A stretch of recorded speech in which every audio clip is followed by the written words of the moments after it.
Clavicle எலும்பு எங்கே இருக்குது, அதனால என்ன யூஸ் சார்? கிளாவிக்கல் அப்படிங்கிறது வந்து காரை எலும்பு அப்படின்னு சொல்லுவோம். நம்ம உடம்புல வந்து இந்த இடத்துல இருக்கிற எலும்பு இந்த மாதிரி இருக்கும். இது வந்து உடம்புல இருக்க சென்ட்ரல் ஸ்கெல்டனுக்கும் அந்த கைக்கும் ஒரு பாலமாக இருக்கும்.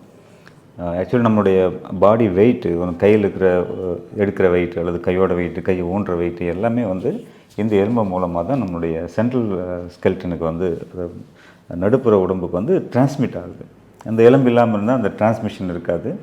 அதே போல் இந்த கைக்கு வரக்கூடிய பல முக்கியமான தசைகள்லாம் வந்து இந்த எலும்புலேருந்து தான் ஸ்டார்ட் ஆகி வருது.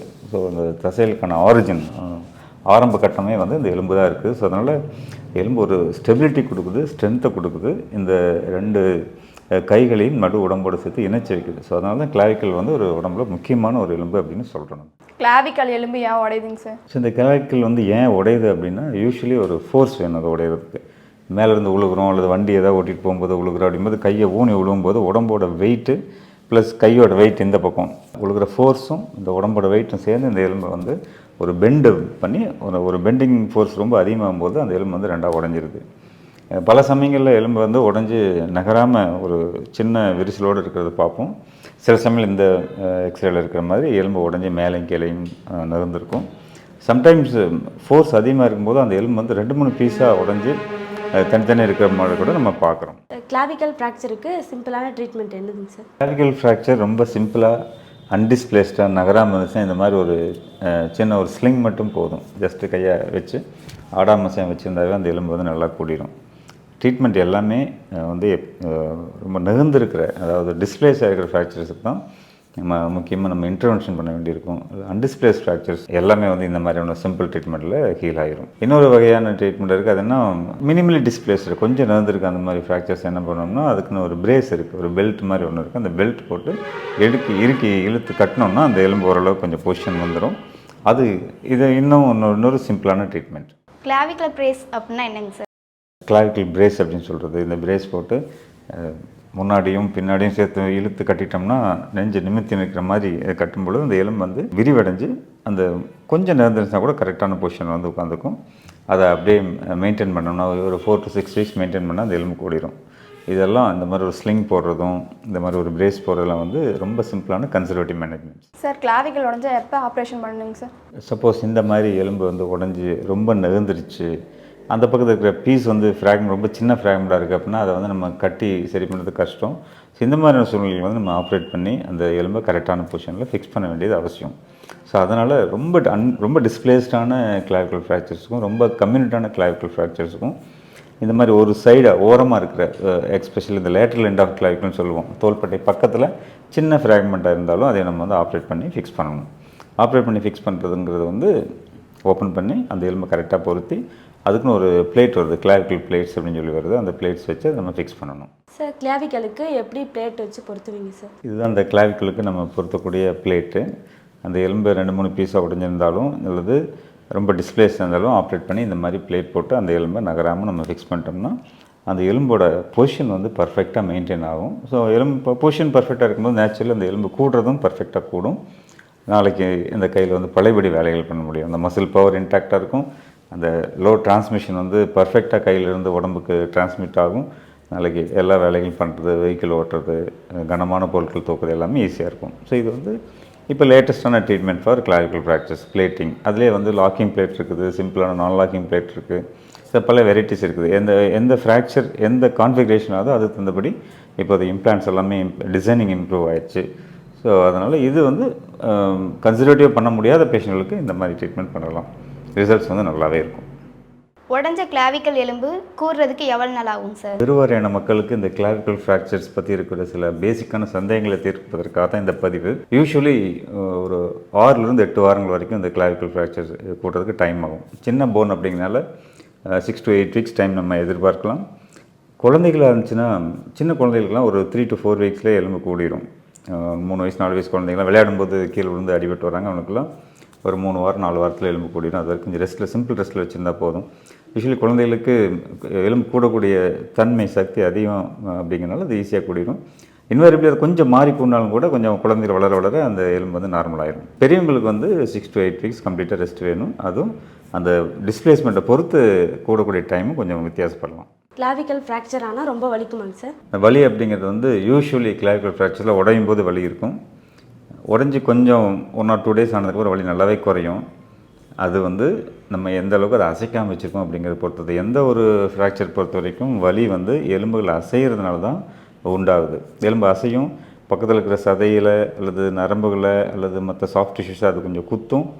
ஸோ அந்த இடத்துல இருக்கிற நரம்புகள் கொஞ்சம் கொஞ்சம் பாதிக்கிறதுனால அதில் பெயின் வரும். யூஸ்வலி இந்த ஃப்ராக்சர்ஸ்னால் வரக்கூடிய பெரும்பாலான வலி வந்து மூமெண்ட்ஸ்னால் வரதான். ஸோ மூமெண்ட்ஸ் நம்ம எந்த அளவுக்கு குறைக்கிறோமோ அந்தளவுக்கு வலி சீக்கிரமாக குறையும். ஆனால் கிளாவிக்கல் ஃப்ராக்சர்லேயும் மற்ற எலும்பு ஃப்ராக்சர் மாதிரி நல்ல வலி இருக்கும். கொஞ்சம் கொஞ்சம் ஒரு டைம் ஆக ஆக அந்த வலி கொஞ்சமாக குறையும். எலும்பை நம்ம பர்ஃபெக்டாக பொருத்திட்டோம்னா வலி சீக்கிரமாக குறைஞ்சிரும். ஸோ சர்ஜரி பண்ணுறதுக்கு இன்னொரு முக்கியமான இண்டிகேஷன் வந்து பெயின் குறையவே இல்லை, ரொம்ப சிரமமாக இருக்குன்னா ஆப்ரேட் பண்ணுறோம். கிளாவிக்கல் ஃப்ராக்சர் பெஸ்ட் ட்ரீட்மெண்ட் என்னங்க சார்? இதுதான் பெஸ்ட்னு நம்ம எதையுமே சொல்ல முடியாது. ஏன் அப்படின்னா அந்த வயசு, எந்த இடத்துல உடஞ்சிருக்குது, எவ்வளோ கம்யூனிட்டடாக இருக்குது, ஒரு பீஸா 2 பீஸா, அப்புறம் நகர்ந்துருக்கா இல்லையா அப்படிங்கிற பொறுத்து தான் பெஸ்ட் ட்ரீட்மெண்ட் சொல்ல முடியும். சின்ன குழந்தைகளுக்கு கிளாவிக்கல் ஃப்ராக்சர் உடஞ்சுன்னா பெஸ்ட் ட்ரீட்மெண்ட் அப்படிங்கிறது எதுவுமே பண்ணாமல் ஒரு சின்ன ஸ்லிங் மட்டும் போட்டு ரெஸ்ட்டில் வைக்கிறது தான் பெஸ்ட் ட்ரீட்மெண்ட். அதே கொஞ்சம் ஏஜ் ஆனிச்சு, நல்லா டிஸ்பிளேஸ் ஆகி பெருசாக உடஞ்சிருச்சு, பீசஸாக இருக்குது அப்படின்னா அதுக்கு பெஸ்ட் ட்ரீட்மெண்ட் வந்து ஆப்ரேட் பண்ணி பிளேட்டிங் பண்ணுறது. ஸோ ஏஜுக்கும் எலும்போட அந்த ஃப்ராக்சர் ஜாமெட்ரிக்கும் டிஸ்பிளேஸ்மெண்ட்டுக்கும் தகுந்தபடி தான் பெஸ்ட் ட்ரீட்மெண்ட் நம்ம டிசைட் பண்ண முடியும். எல்லாத்துக்கும் இதுதான் அப்படின்னு சொல்லி நம்ம ஜெனரலைஸ் பண்ணவே முடியாது. ஸோ டிபெண்ட்ஸ், அந்த ஃப்ராக்சரை பொறுத்து பெஸ்ட் ட்ரீட்மெண்ட் மாறும். கிளாவிக்கல் ஃப்ராக்சர் 2 வாரத்தில் போடுவாங்க சார்? நான் வந்து படிச்சுட்ருக்கேன், இல்லை நான் ஒர்க் பண்ணிகிட்ருக்கேன், எனக்கு லீவ் கிடைக்காது, எனக்கு வந்து மீறி பண்ண ஒரு 2 வாரம் லீவ் பண்ண முடியும், 3 வாரம் லீவ், அதுக்கு முன்னாடி என்னால் முடியாது. ஸோ 2 வாரத்தில் வந்து ஃப்ராக்சருக்கு கூடுமா அப்படின்னு கேட்டால் அது வாய்ப்பில்லை ராஜா, வாய்ப்பில்லைன்னு தான் சொல்லணும். ஏன்னா எந்த ஒரு எலும்புக்குமே, ஈவன் உதாரணமாக சொல்கிறேன், ஒரு சின்னதாக ஒரு சதை கிழியுது, ஒரு காயம் ஆயிடுது அப்படின்னா அந்த காயம் ஆகிறதுக்கே நமக்கு ஒரு 10 நாள் ஆகுது இல்லையா? அந்த ஈவன் ஒரு சாஃப்ட் டிஷ்யூ ஹீலிங்கே 10 நாள் ஆகுது. அப்படி இருக்கும்போது காலர்போனுங்கிறது ஒரு எலும்பு இல்லையா? எலும்பு கூடுறதுக்கு அதுக்கான டைம் ஆகும். அதனால தான் பெரியவங்களுக்கு எலும்பு உடஞ்சின்னா ஒரு 6 to 8 weeks ஆகுது ரெஸ்ட் எடுக்கணும்னு சொல்கிறோம். குழந்தைகளுக்கு ஒரு 3 to 4 weeks ரெஸ்ட் எடுக்கணும்னு சொல்கிறோம். ஸோ அதனால் கம்பல்சரி வந்து ஒரு குறிப்பிட்ட கால அளவுக்காக ரெஸ்ட் எடுக்கணும்னா தான் அந்த எலும்பு பர்ஃபெக்டாக கூடும். ஸோ 2 வாரத்தில் கிளாவிக்கல் எலும்பு கூடவே கூடாது. கிளாவிக்கல் ஃப்ராக்சரான பேஷண்ட்டு என்னெல்லாம் செய்யக்கூடாதுங்க சார்? கையை ரெஸ்ட்டில் வச்சுருக்கணும்னு சொல்கிறோம். அதுக்கு ஆப்போசிட்டாக எதுவும் பண்ணக்கூடாது. கையை மேலே தூக்கக்கூடாது, கையை திருப்பக்கூடாது, முன்ன பின்ன அசைக்கக்கூடாது. ஸோ எந்தெந்த மூமெண்ட்ஸ் வந்து இந்த போனை வந்து அசைக்குமோ அதெல்லாம் பண்ணக்கூடாது. அப்புறம் வெயிட் தூக்கக்கூடாது. இந்த கையில் நேச்சுரலி நம்ம வெயிட் தூக்கணும் என்னாகும், இந்த எலும்பு வந்து கீழே போகும். ஸோ இந்த எலும்பு உடஞ்சது ஒன்று கீழே போகும், ஒன்று மேலே தூக்கும். ஸோ அதனால் வந்து வெயிட் தூக்கக்கூடாது, கையை மேலே தூக்கக்கூடாது, வெயிட் தூக்கக்கூடாது, அதிகமாக அசைக்கக்கூடாது, ரெஸ்ட்டில் வச்சுருக்கணும். இதுதான் நீங்கள் வேண்டியது. கிளாவிக்கல் ஃப்ராக்சருக்கு ட்ரீட்மெண்ட்டே பண்ணாமல் விட்டால் என்ன சார் ஆகும்? ட்ரீட்மெண்ட் பண்ணாமல் விட்டால் பெயின் இருந்துகிட்ருக்கும். அப்புறம் அந்த எலும்பு வந்து ஒன்று வேறு பொசிஷனில் கூடும் அல்லது சரியாக கூடாமல் போயிடும். யூஸ்வலி கிளாவிக்கல் ஃப்ராக்சர்ஸ் வந்து well known for mall union அப்படின்னா வேறு பொசிஷனில் கூடுறது. உடஞ்சி கரெக்டாக கூடுறதுங்க வந்து யூனியன் சொல்லுவோம். எலும்பு கூடாமே போயிடுச்சுன்னா நான் யூனியன் சொல்லுவோம். எலும்பு வேற ஒரு பொசிஷனில் மாறி கூடிச்சுன்னா அதை வந்து மால் யூனியன் சொல்லுவோம். ஸோ இந்த மாதிரி எதிர் அதை வந்து நான் யூனியன் போகலாம் அல்லது மால் யூனியன் போகலாம். இதுதான் அதில் பிரச்சனை. எலும்பு வந்து நீங்கள் எந்த ட்ரீட்மெண்ட் பண்ணாமல் விட்டிங்கன்னா பிளேஸ் ஃப்ராக்சர்ஸ் வந்து 100% நார்மலான கூடாது. எதிர் மால் யூனியன் போகும் அல்லது கூடாமல் போகும். கிளாவிக்கல் ஃப்ராக்சர் ஆனவங்க எப்படி தூங்கணுங்க சார்? இந்த காலர்போன் ஃப்ராக்சர் ஆகி நம்ம பிரேஸ் போடுறோம், அவ்வளோவா டிஸ்பிளேஸ் ஆகாமல் இருக்குது, பிரேஸ் போடுறோம். அவங்க எப்படி தூங்குறது, அந்த பிரேஸ் எவ்வளோ நேரம் வச்சுருக்குது அப்படின்னு கேட்குறாங்க. ஆக்சுவலி இந்த பிரேஸ் வந்து 24 hours a day போட்டிருக்கணும். கம்பல்சரி ஃபுல் டைம் போட்டிருந்தா தான் அந்த போன் வந்து ஃபுல் டைம் அசையாமல் ஒரு பொசிஷனில் இருக்கும். ஸோ எலும்பு கரெக்டாக போடும். நீங்கள் டெய்லி 2 டைம் அதை கழட்டுறீங்க, மறுபடியும் போடுறீங்கன்னா அதில் மூமெண்ட்ஸ் இருந்துகிட்டே இருக்கும். ஸோ அப்போ வந்து எலும்பு வந்து அசைவு இருந்துகிட்டே இருக்கிறதுனால அது சரியாக கூடாது, இன்னும் ஃபர்தராக டிஸ்பிளேஸ் ஆகிறதுக்கு வாய்ப்பு இருக்குது. ஸோ அதை போட்டுட்டு தூங்குறது அப்படிங்கிறது வந்து நீங்கள் ஸ்ட்ரைட்டாக படுத்து தூங்கினீங்கன்னா இன்னும் ப்ராப்ளம் இருக்காது, கம்ஃபர்டபுளாக இருக்கும். தூங்கும்போது சாதாரணமாக தலையினை வச்சு சாதாரண படுத்து தூங்கலாம். இந்த பிரேஸ் போடணும், கைக்கு கீழே வந்து ஒரு சின்ன பில்லோ மாதிரி ஒன்று கொடுத்துட்டிங்கன்னா அந்த கை வந்து அசைவு இல்லாமல் இருக்கும். ஸோ கம்ஃபர்டபுளாக இருக்கும். ஸோ நேராக படுத்து தூங்கணும், கை கீழே ஒரு சின்ன பில்லோ வச்சுக்கணும். அதுதான் பெஸ்ட்டு பொசிஷன். கிளாவிக்கல் எந்த இடத்துலைங்க சார் அதிகமாக உடையும்? இந்த கிளாவிக்கல்ங்கிறது வந்து இங்கேருந்து இது வரைக்கும் இருக்கக்கூடிய ஒரு எலும்பு. So most of the fractures பார்த்தீங்கன்னா சென்ட்ரலில் ஃப்ராக்சர் ஆகும், நடு எலும்பில் ஃப்ராக்சர் ஆகும். ஆல்மோஸ்ட் 50-60% ஆஃப் த போன்ஸ் வந்து இங்கே தான் ஃப்ராக்சர் ஆகும். இன்னொரு 20-25% ஆஃப் த போன்ஸ் வந்து இந்த லேட்டரல் எண்டு, இந்த சைடில், இந்த ஷோல்டர் பக்கத்தில் இங்கே கார்னரில் ஃப்ராக்சர் ஆகும். இது கால்வாசி ஆஃப் 50%, 50-60% சொல்லலாம். அதுக்கு உள் பக்கமாக உடையிற எலும்புகள் வந்து ரேர், ரொம்ப கம்மியான பர்சன்டேஜ் தான். ஸோ நடுவில் தான் அதிகமாக உடையும். அதுக்கு முக்கியமான காரணம் என்னென்னா, நம்ம லோடு கொடுக்கும்போது அந்த அதிகப்படியான பெண்டிங் ஃபோர்ஸ் வந்து நடுவில் தாங்கிறதுனால நடுவில் உடையுது. கிளாவிக்கல் ஃப்ராக்சரை எப்படி சார் ஃபிக்ஸ் பண்ணுவீங்க? அதில் லேட்டஸ்ட் என்னங்க சார்? யூஸ்வலி என்ன பண்ணோம்னா, எந்த இடத்துல ஃப்ராக்சர் இருக்குது அந்த இடத்துல சென்ட்ரல் பண்ணி ஓப்பன் பண்ணிவிட்டு அந்த எலும்பை கரெக்டான பொசிஷனில் ஃபிக்ஸ் பண்ணிவிட்டு அது மேற்கொண்டு நகராத மாதிரி அதுக்கு ஒரு பிளேட் போடுவோம். அதுக்குன்னு கிளாவிகுலர் பிளேட்ஸ் அப்படின்னு சொல்லி 2-3 வெரைட்டிஸ் ஆஃப் பிளேட்ஸ் எல்லாம் வருது. ஸோ ஃப்ராக்சர் கான்ஃபிகரேஷனுக்கு தகுந்தபடி அந்த பிளேட்டை வச்சு ஃபிக்ஸ் பண்ணி அந்த எலும்பை பிளேட் ஸ்க்ரூஸ் ரெண்டும் யூஸ் பண்ணி ஃபிக்ஸ் பண்ணிடுவோம். ஃபிக்ஸ் பண்ண உடஞ்செல்லாம் ஒரே யூனிட் ஆயிரும், பழையபடி பர்ஃபெக்டான பொசிஷன் வந்துடும். ஸோ என்ன அட்வான்டேஜ்னால், நீங்கள் ஒரு 2வது 3வது நாள்லேருந்து கையெல்லாமே யூஸ் பண்ணலாம்.